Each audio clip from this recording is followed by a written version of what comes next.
Livro Imitação de Maria, livro 1, capítulo 8. De como escolher um estado. Maria, desde os primórdios de sua vida, só a Deus buscava e amava.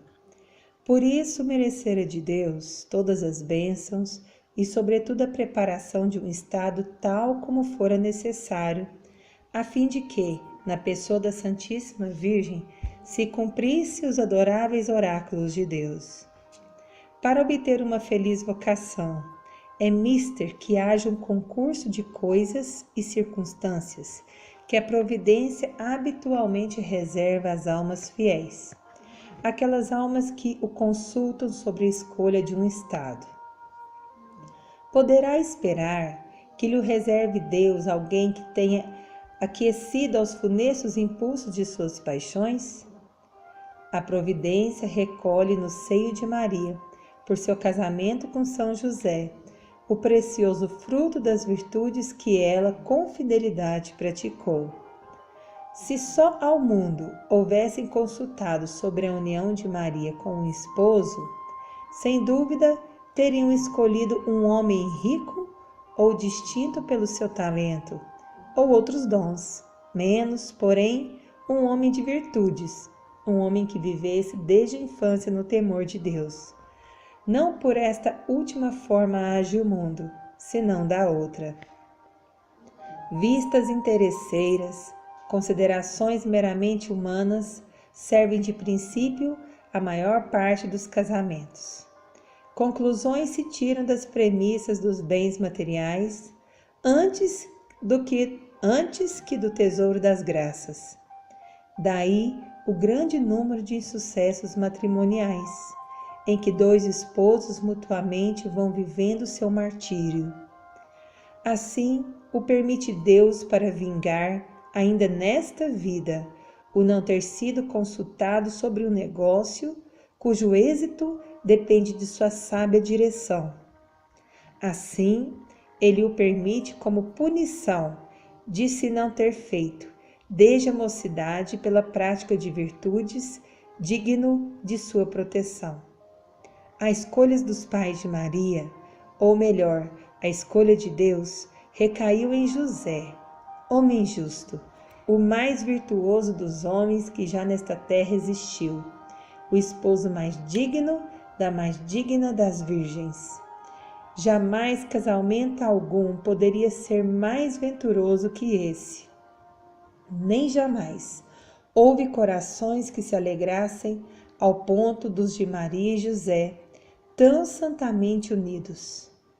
A paz reinante naquelas almas, quem a poderia alterar?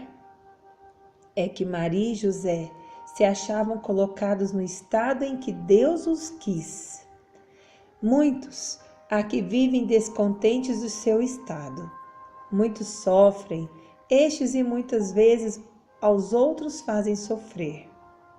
A razão disto está em terem procurado um estado no qual não os queria Deus. Neles bem se ajustam as palavras do profeta. Ai de vós, filhos desertores de minha providência, que vos aconselhastes sem me consultar. Está em Isaías 30, versículo 1. A graça da vocação é uma graça importante que encerra em si mesma uma infinidade de outras. Se com a fidelidade se falta esta graça, inútil será esperar pelas demais.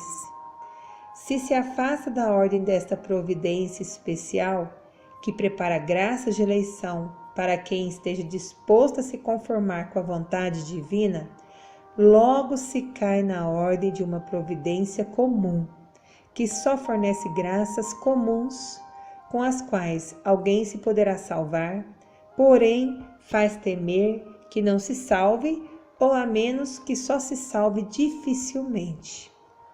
Consulta, pois, e roga ao Senhor sobre a escolha de um estado, antes que deliberes,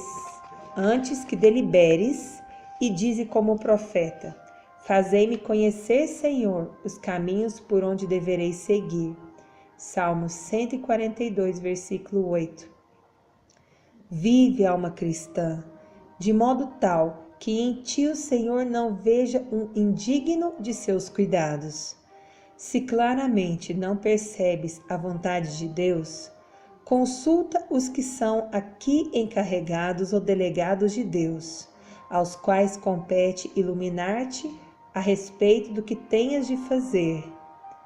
Jesus prostrou por terra a Saulo no caminho de Damasco, mas não lhe explicou seus desígnios a respeito dele, senão que o enviou a Ananias para que assim o conhecesse. Não consulte nem a teus pais, senão na medida em que o dever tu exige. Pode acontecer, infelizmente, que os pais deem aos seus rebentos, a respeito de vocações, conselhos em conformidade com as máximas do mundo. Os inimigos do homem estarão na sua casa. Está em Mateus 10, versículo 36. Em suma, é prudente te aconselhares com a morte, isto é, decidires como certamente o farias se fosse aquela hora em que lhe deliberas a última hora da tua vida.